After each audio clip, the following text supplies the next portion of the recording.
Mr. Gary Johnson, thank you for being on the Black Tower Show and taking some time to talk to us today. Absolutely. Thank you for having me on. You served 2 terms as governor of New Mexico. Now, you were elected as a Republican, and initially you started your run for the presidency as a Republican, but you decided to change to the Libertarian Party. Can you tell us why? I think that for the most part, the message that I've been delivering is the same as that of Ron Paul's. I think it happens to represent the fastest growing segment of American politics today, that it really does offer up the solutions to the problems that we have. And so I think Ron Paul's candidacy comes to an end. I don't see there being a third choice if I'm not in the race, and I really do think that I do offer up a third choice. I'm the only one that doesn't want to bomb Iran, get out of Afghanistan, end the drug wars, balance the federal budget. Big differences between me and the other two. You say that you're better on civil libertarian issues than Democrat Barack Obama. Can you extrapolate on this point? Well, the ACLU came out with a report card on all the presidential candidates. ACLU, a group dedicated to civil liberties, a group dedicated to the first 10 amendments to the Constitution, Bill of Rights.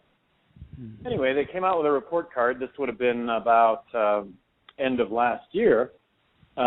Rick Santorum and Mitt Romney had 0 liberty torches out of a possible 24, 24 being a perfect score. Newt Gingrich had 4 out of 24. President Obama had 16 out of 24. Ron Paul had 18 out of 24. And I actually had 21 out of 24, the highest score. So I think there was recognition there of what I had done as governor and the positions that I have taken. And so I do think that I'm better than Obama on civil liberties. I think I crush Obama when it comes to dollars and cents, and I would just base that on my 2 terms as governor of New Mexico, making a name for myself just being a penny pincher. Fiscal conservatism. You propose submitting a balanced budget to Congress in the first year of office, ending excessive spending, bloated stimulus programs, unnecessary farm subsidies, and earmarks. Can you talk about these points?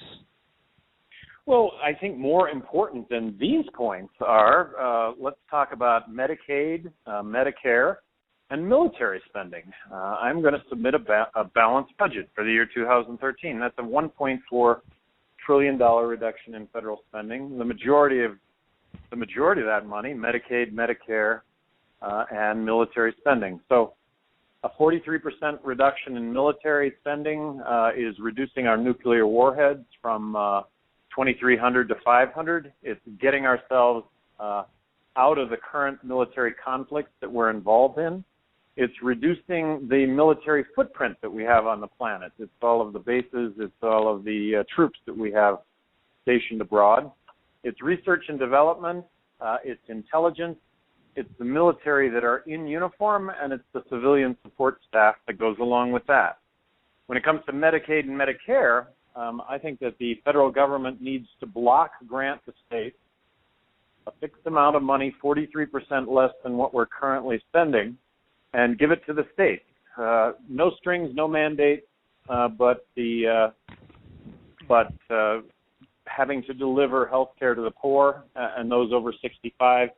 And based on my tenure as governor of New Mexico, I oversaw the reform of Medicaid in New Mexico. I felt like if the federal government would have granted New Mexico 43% less money, no strings, no mandates, that I could have effectively overseen the delivery of health care to the poor in New Mexico with that amount of money. So it's devolving these issues back to the states. 50 laboratories of best practice as opposed to Washington knows best. That's what has us in the dilemma that we're in, which I think is a monetary collapse as a result of borrowing and printing money to the tune of 43 cents out of every dollar. You're listening to the Black Tower Show. Our guest, Gary Johnson, is going to be on the Libertarian Party. You're going to see his name, Romney Obama, and the Libertarian Party, Gary Johnson. I'm joined here by Mr. Jake Fox. Hello, Governor. Hey. We can call you governor, right?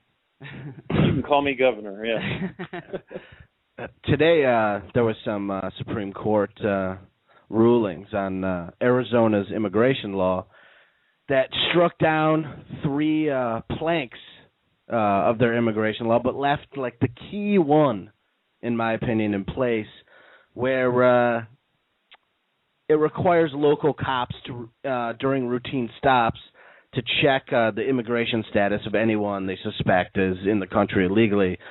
Basically, for all of our listeners that don't really understand the Arizona immigration law, and you've heard a lot of different things about it, basically what's left in place of this law is police officers, when you stop, this is what Arizona is saying to them. Basically, when you stop someone, see if they are wanted for violations of a law. That's what cops normally do. But now you can see if they are wanted by immigration authorities. That's really the only thing that's added. What they stopped was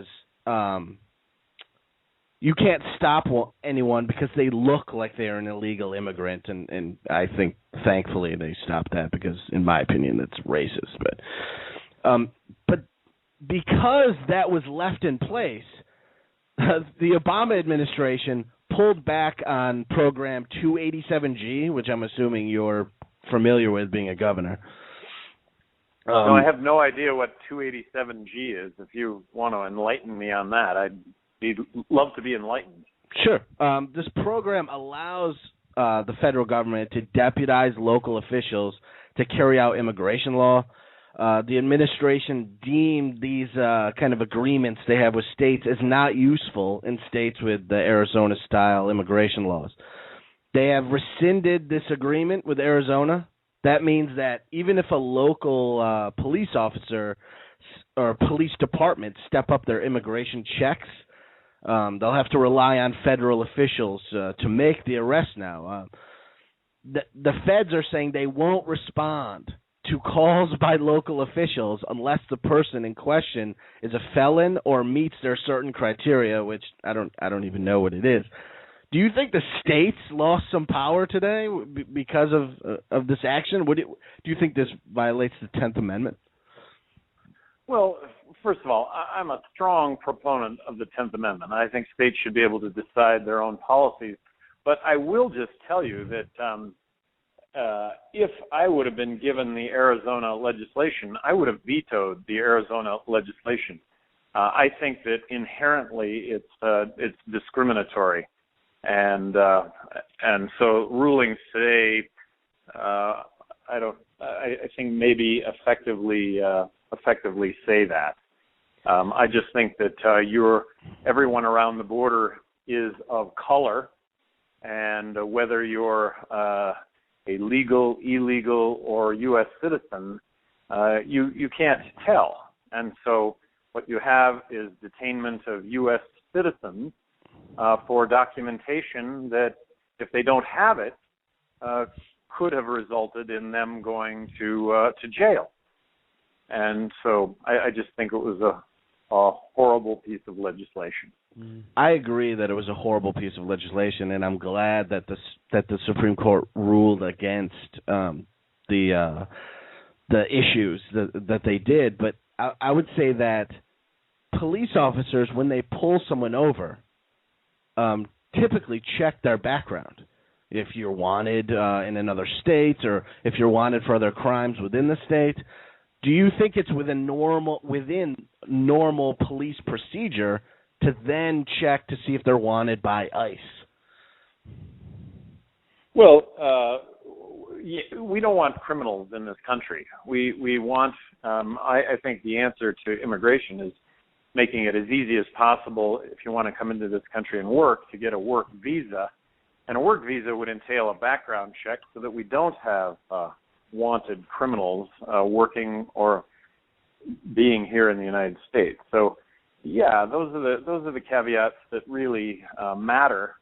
But for a third-generation Hispanic male who's served a couple of terms in Iran, and now all of a sudden he's stopped because he's out jogging and he doesn't have his papers, and he's going to be thrown in jail because of that. Wow, that's that's that I think is what actually was going on. I had friends on the border that were Hispanic that soaped on their windows, "I'm a U.S. citizen." They did have all their documentation, but that was the life they were living. Just today, the Michigan Libertarian Party filed a lawsuit in U.S. District Court in Detroit seeking an order requiring the Michigan Secretary of State Ruth Johnson to list Gary Johnson on the ballot as the Libertarian presidential nominee. And I noticed through doing a little bit of research that it seems you've been excluded from the debate. Now, it says that according to your campaign, you have to reach 15% is the national threshold in polling to get on the debate stage in the fall. Can you talk a little bit about, have you noticed any kind of censorship or sort of a boxing out of sorts? Well, yeah, no, there has been a boxing out of sorts, and that started in the primary running as a Republican, CNN saying that I had to be at 2% in A, B, and C poll to be in their debate, and my name wasn't in A, B, and C poll. So how do you get into the debate if you're not in the polls? And that's an issue right now that we're looking at, is when my name appears on the poll, I'm anywhere between 6% and 15%. 15% was the highest I showed, and that was in New Mexico. But if I do show at 15%, and I'm on the national debate stage with Romney and Obama, I think anything is possible at that point, given the big differences that I do have with these other two. Look, I want to repeal the Patriot Act. I don't want to bomb Iran. I want to get out of Afghanistan, bring the troops home. I want to balance the budget. I want to end the drug wars. I think marriage equality is a constitutionally guaranteed right. I think these are big, gigantic differences between me and the other two, and that they warrant at least a discussion amongst Americans, the discussion and debate over the direction of this country. I wanted to get your thoughts on NDAA. We were talking earlier about people's liberty. Do you see NDAA as a real threat to people's liberty? Now, the right of the government to go in and do these things. What are your thoughts on NDAA? Well, right after NDAA, or when NDAA was being contemplated, the National Defense Authorization Act, when Obama was contemplating signing it, I weighed in, and then right after he signed it, I weighed in, saying I would have vetoed that legislation. I think that this is why we fought wars, is to not allow detainment without being endless detainment in this country by the U.S. government of you or I as a U.S. citizen without being charged. This is why this country was. This is the foundation of this country, the liberties and freedoms that are guaranteed to us in the Constitution. And NDAA, it's not something that should have been signed.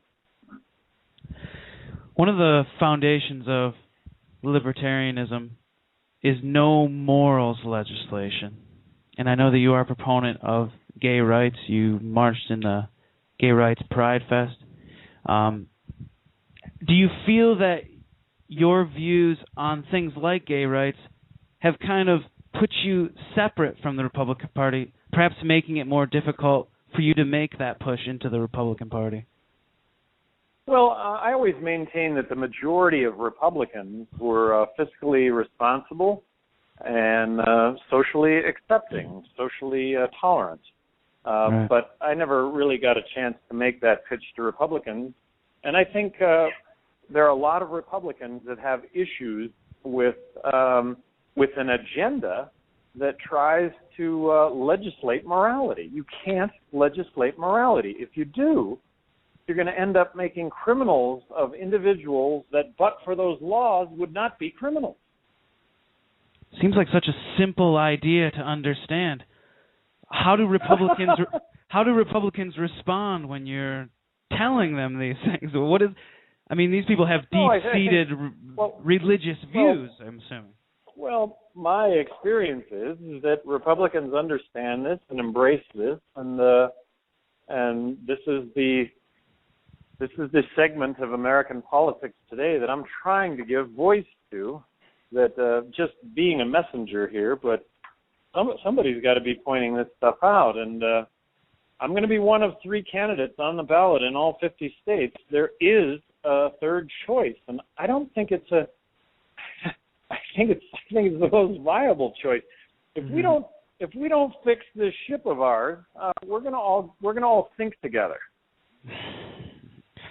You're listening to the Black Tower Show. Presidential hopeful Gary Johnson on the Libertarian ticket. I'm saying right now, the Black Tower Show. We endorse Gary Johnson. Absolutely. Right? We're broadcasting 1310 WRSB, 1590 WASB, broadcasting all through New York to millions of people that are listening to this interview right now with Gary Johnson. Now, we have to talk about, you spoke in favor of a ballot measure to regulate marijuana, like alcohol. Can you talk a little bit about this? Well, we're at a tipping point in this country regarding marijuana laws. It is on the ballot in Colorado this November, this presidential election. Citizens of Denver will vote whether or not to legalize marijuana in Colorado. The initiative is called Regulate Marijuana Like Alcohol, which I think is a terrific amendment. 6 years ago, Denver voted to decriminalize marijuana on a campaign based on marijuana being safer than alcohol. So let's control it, let's regulate it, let's tax it. I suggest that we are at a tipping point regarding this issue. 50% of Americans now support the notion. Why is the number so high? I think it's because people are talking about it. They're talking about it in unprecedented numbers, and the more people talk about it, the more I think there's a recognition that you cannot prevent people from doing these substances just by passing a law. We tried this with alcohol prohibition in the 20s. It didn't work then. It doesn't work now. 40,000 deaths south of the border over the last 4 years. This is a prohibition phenomenon. These are disputes that are being played out with guns rather than the courts. Let's get these disputes back in the courts. Let's let police go out and enforce real crime, and let's empty some of those in prison in this country, which have us with the distinguished. We've distinguished ourselves by being the highest incarceration rate, or having the highest incarceration rate of any country in the world. 2.3 million people. The largest category of imprisonment is drugs. Excellent point. It's such a shame that the highest amount of people in prison in the United States are of a victimless crime. It's ridiculous, but well, there are a lot of people in jail for having sold small amounts of drugs on numerous occasions, so that would be mandatory sentencing. And then there are a lot of people in state prisons that have sold large amounts of drugs and are serving life sentences in many cases. Right.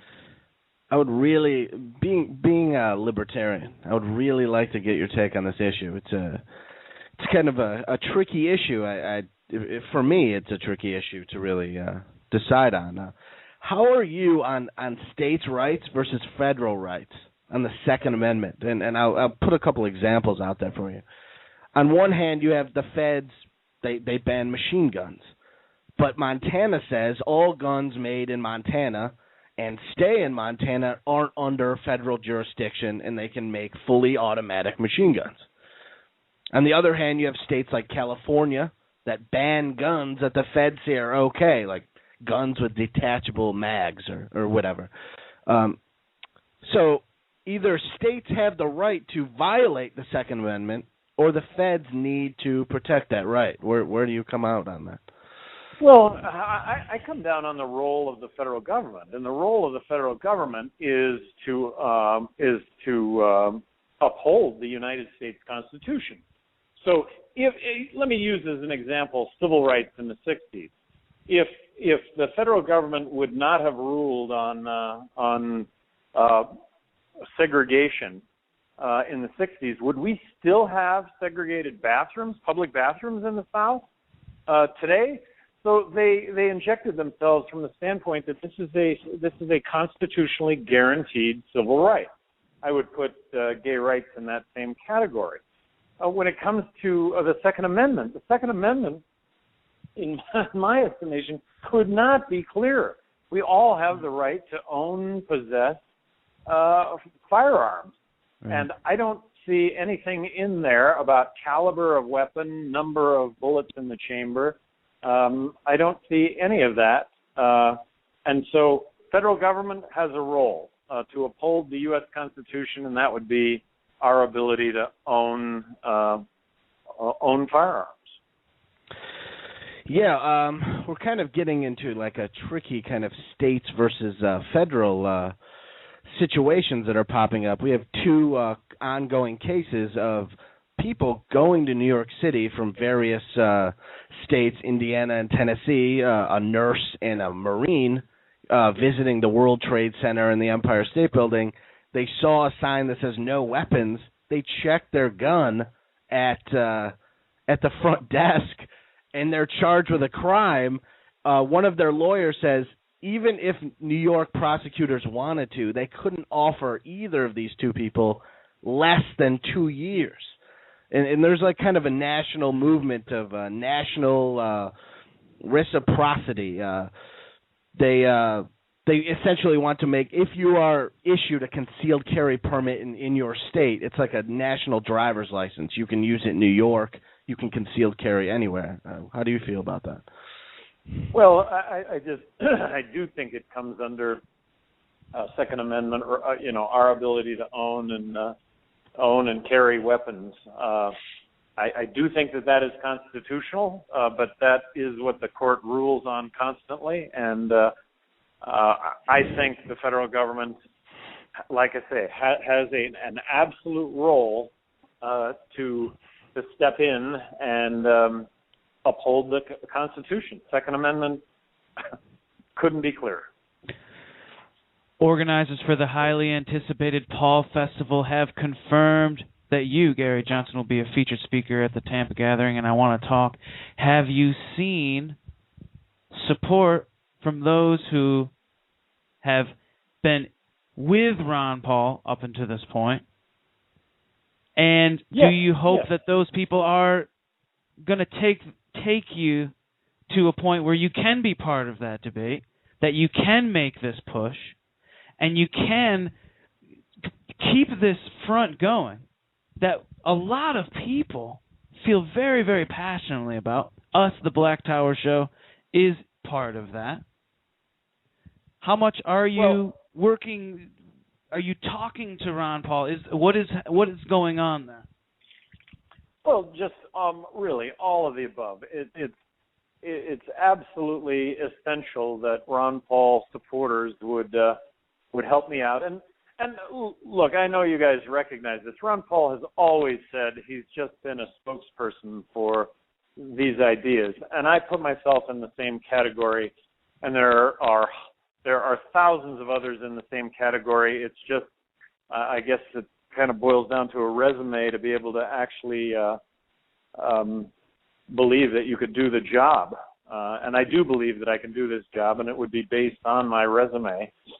So I'm offering myself up as the spokesperson, and that we don't miss a beat in talking about these issues, because no one, neither Obama nor Romney, are talking about the solutions that go along with the problems that we have. And it's, in my opinion, there is just no delaying what is happening. I drew an analogy the other day. How many times have my parents asked me out to dinner and then at the end of dinner said, Gary, I need you to pick up the tab? Well, they never said that, and I never said that to my kids. But here it is, the generation that's ahead of me, my generation, we are saying to our children, look, we're retiring and we have health care, and thanks, you're picking up the tab, and by the way, you will never, ever be able to stop working again. That's what's happening in this country today, and it's got to be fixed. Gary Johnson, our guest on the Black Tower Show. We'd like to thank you so much for taking the time out to talk to us today. We are supporting you on the show. Gary Johnson 2012 on the Libertarian ticket. People are switching their affiliation in droves. It's happening right now. Just read an article in USA Today. Gary Johnson 2012, thank you so much for being on the show, and we'd love to have you back on and follow you and support you all the way through. Well, I'll hold you to that promise, and thank you guys for your activism. Great. Thank you very much. All right. We'll talk to you guys later. All right. All right. Gary Johnson, our guest on the Black Tower Show. You heard it here, folks. Loud and clear. You can check us out on Facebook. Jake's doing a lot of work on Facebook. Tell us what you've been doing, Jake. Well, we got a couple articles posted today. One is on Syria, or on Turkey, involved with Syria. They are invoking Articles 4 and 5 of the NATO agreement, which essentially says if one is attacked, all is attacked. They're threatening to cut off all of Syria's energy that they give them. The Syrian army shot down a Turkish plane. Then they shot at a rescue plane trying to rescue the people who were shot down. What a mess in the over plane. there. So yeah, they're angry about it, and they're kind of invoking war right now. So oh boy, yeah, it's no good. No good over there. We also have an article up about the U.S. Congress investing in all of these companies that they oversee regulation-wise. So if you want to be a good investment person or get good investment advice, ask your local congressman, because he is making a killing. Ask him for stock tips. Okay? So you go to. So check us out on Facebook. That was a great interview. Yeah, it was pretty good. I like that.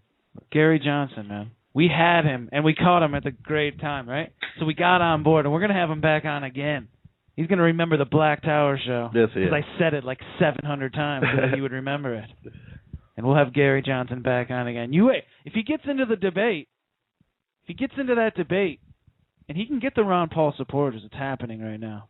If he can get to that 15%, he can be in the debates in the fall. He'll be at the 15%. Then you're going to see him debate. I'm going to say he's going to get into the 20s. That's my prediction. Well, I know. Let me check. I got the stats right here. But in some states he's doing really well. I know. Texas, maybe. Yeah. Johnson is polling as much as 9% of the vote in Arizona. Oh yeah. In Mexico, obviously, New Mexico, where he was governor in New Mexico, 12%. 12% of the vote. But this, you got to compare this to, when Nader was running, 0.5% here, 0.5% there. And that was considered like a... That was like, okay. A big deal, yeah. Nader had like 6%, and everyone was kind of panicking. They're like, wait a minute. Yeah. All right, so we'll see. Gary Johnson, I guess. Check us out on Facebook. Check us out on Twitter. Check out our YouTube channel. Dutch Fox on YouTube. That's right. The Black Tower Show. Dutch Fox is our producer. So check it out, and everybody have a good night.